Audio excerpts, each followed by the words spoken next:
Sunday name. Welcome into the latest edition of ESPN Extra Time. Frank is here, so is Ali, so is Stephen. How's reply all working out for you, all right? All set. We had a department-wide email that was responded by, "This makes no sense," at 12:30 in the morning. And surprise, surprise, guess whose mistake it was? Yours? Yes. Yes, there we go. What a surprise.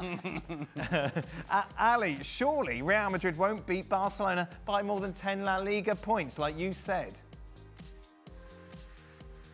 The question was, whenever it came, is by how many points And you said definitely 10. I said they beat Barcelona by 10 points, and Real Madrid, on paper, are a better team now than what they were last season. And so you pushed me to 15. I said, no, 12. 12, so you... And right now, that seems like an impossibility. However, we're only... It's a 5-point difference already to Barcelona. I know. So we are 2 matches in for Barcelona. We'll see how the season progresses. I think we would like it for it to be a very competitive title race. But if indeed Real Madrid achieve the levels that we think they're capable of achieving, I think that 10-point difference is very realistic. It doesn't seem like it now. We'll see where we are in May. So Ali's sticking to his guns. Why don't you like Barcelona? I like Barcelona. I thought that they were very good today, Stevie. Stevie, are you still doubting Arteta's decision to pick Raya over Ramsdale? Great save from Raya, wasn't it? Wasn't he in the Team of the Year as well, the FIFA, whatever it was?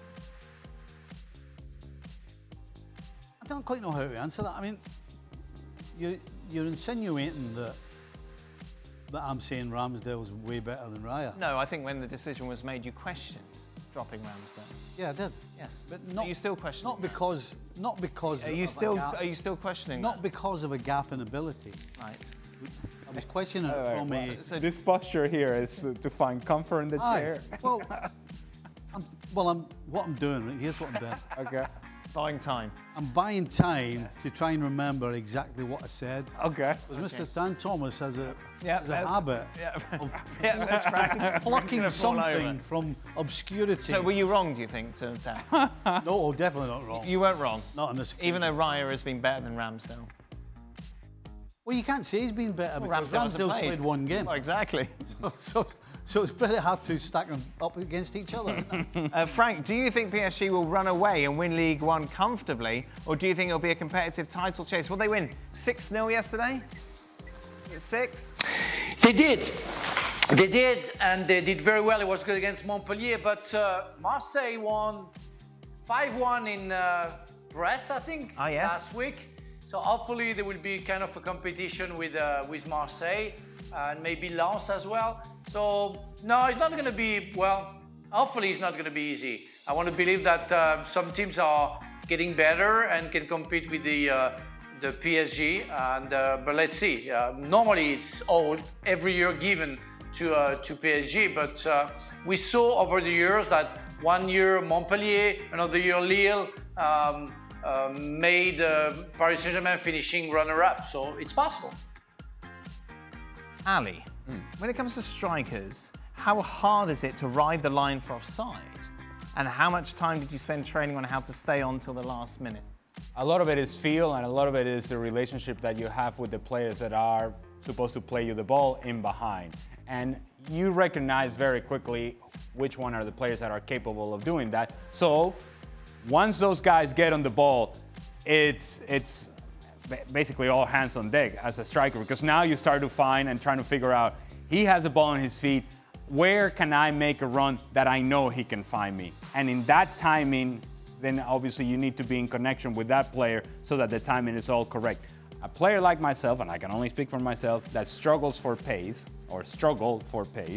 I had to play that line very closely, because basically, in order for me to get on the end of something, I had to time it perfectly and get rid of the ball as quickly as possible once I get on the end of it, because I know that people were chasing and they were going to catch up. And so the timing is not just about you, it's not just about your line, it's also about the guy who's playing the ball.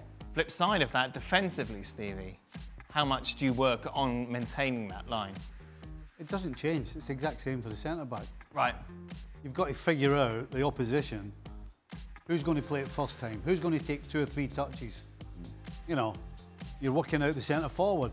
As Ali said, he wasn't blessed with blistering pace, so you're looking to take a little step if you can to make him offside, because you don't really need much. When he's gambling so much, it doesn't take an awful lot for you just to look around and have just a wee half step. Yeah. So again, it's figuring out the opposition. If you're playing against Ian Rush, who's lightning, right, you've got to give yourself a yard. Okay. You know, and if it means dropping off, and maybe a more relevant. The coach will be shouting at you, get up, but you can't when you're playing against a guy with that sort of pace. Yes. You can't afford, so you have to take a step back. The counterpoint to the defender that recognizes somebody who doesn't have speed is you get on the blind spot of that defender. So he's not able to feel you or see you. And then what happens after that is you pray quite a bit, and hopefully you use your body enough to where you can shield the defender and ride the tackle towards goal.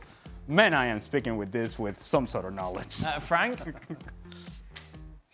Yeah, it's amazing. Yeah, I'm with Stevie in the way that depending on the striker that you had, you know, you're sometimes more cautious on playing the offside. When I was playing against Michael Owen, I was always getting 2 yards down, I would say, or backwards to make sure that I will be ready if the ball is put behind me. Now, I think the most important thing is to know who has the ball, who's going to serve the striker. Right. You know that some players they're able to play one touch, and some others they will need more touches. And depending on the positioning that they are, if they face you and they have the time to look, you have to drop. Don't play it if you feel that they have the time to judge you. That's only a feeling, and experience is the big factor. Frank, a question for you here, right? So I'm watching this game today with Man United and Brighton, and a lot of the games are similar. The same thing's happening in every team in every league. Now Brighton had this incredibly stupid, crazy high line, where they're trying to hold a line when there's no pressure on the ball. Okay. So my question to you, Frank, is if you were playing now, because I think I would be speaking up. If you were playing now, will you turn to the coach and say, this is madness? Because we're just asking to get done. And it's happening in every league and in every team now. And I just don't understand it.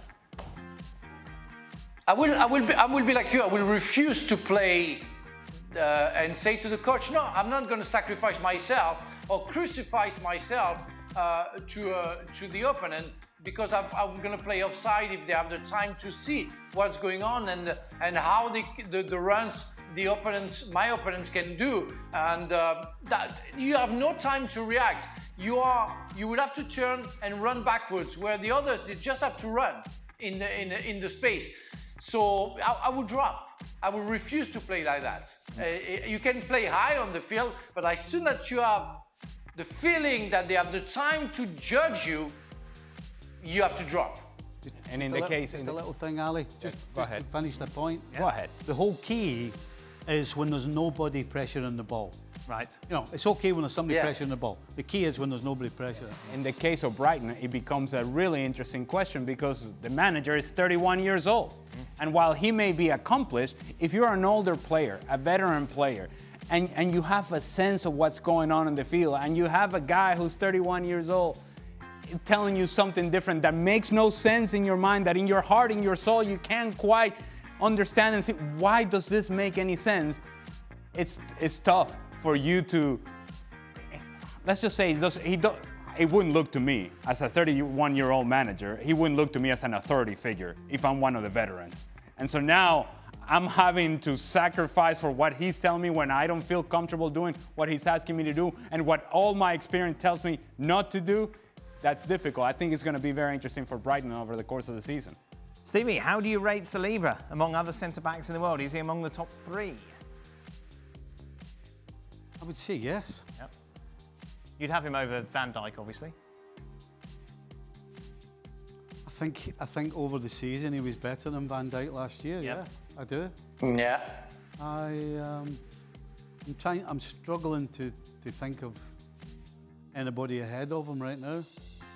Oh, yeah, absolutely. Top 3, yeah. Yep, Saliba top 3. Yeah. For Ali, do you like LAFC or your beloved Columbus Crew in the League's Cup final? Well, This competition's gone on for quite a while.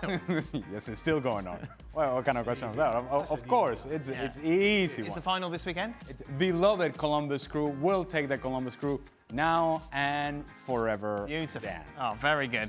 And final question, Frank. What is the next theatrical endeavour? Any shows on the horizon? What is an endeavour? I'm sorry. So what's your next project? I'm going to be for 6 months in Paris, and I'm about to go on tour just before in Switzerland for the same play that I was performing for last year. And then in a year from now, I'm going to be in tour with a new one, and it's going to be in a kind of a comedy. Even my wife will be part of it. She will choreograph the dances, because I will have to dance and I will have to perform. So it's gonna be really fun. Oh, fantastic! Very nice, Frank. 'Cause I was on Broadway this week. I went to go and see Back to the Future. Brilliant. Oh, very, very good. If you're around. Oh, really? Yeah, it was fantastic. I want to see that. It was I want to see that. So good. So good. Even everyone liked it. My wife, the kids, everyone. Oh, you hit it out of the park. There we are. Lovely. Yes, well done. I heard there's a bonus question though, Dan. What's the bonus question? Oh, I forgot this. Dan, what's your problem with Hugh Grant? Yes. No. What is your problem with Hugh Grant? I know. I went a bit far with Hugh Grant. I don't know why. But there we are. You went all in. He was at the Barcelona game, but there we go. Yeah, but that's not all you said. I know. But there we go. You said that he's let himself go. You know, I felt bad. I feel Grant. bad with hindsight. I didn't mean to. Dude, I have a story. I was playing with a friend of mine. I was playing golf, and I hit the ball very far, too far, and there were people playing ahead of us, and I thought they were fine off, and they weren't. And I hit the guy, and the guy was Hugh Grant. Oh, there you go. Came to us Well, and I said, I'm gonna fight. And I was lucky that the guy who played with me was a good friend of his. Wow. So we became friends. It's like Curb Your Enthusiasm. Was Beautiful. Okay. Siri, are you going to say something? Well, I was just thinking, it must be a right posh course, because I don't think Hugh Grant's playing the municipal down the road. The municipal. Yes. The who? We call them municipals. Of course it was. Of course it was. Frank LeBoeuf was there, wasn't he? You still hate Hugh Grant. Well, that means you were pretty mean. Did you hear Danny said, I hope you hit him hard. Out of nowhere, he said, man, Terrible thing to say. Man, he's looking rough. What? He was looking quite rough. Anyway, that's it. ESPN FC back on your screens tomorrow. There will be an official apology to Hugh Grant after his scam reaches out.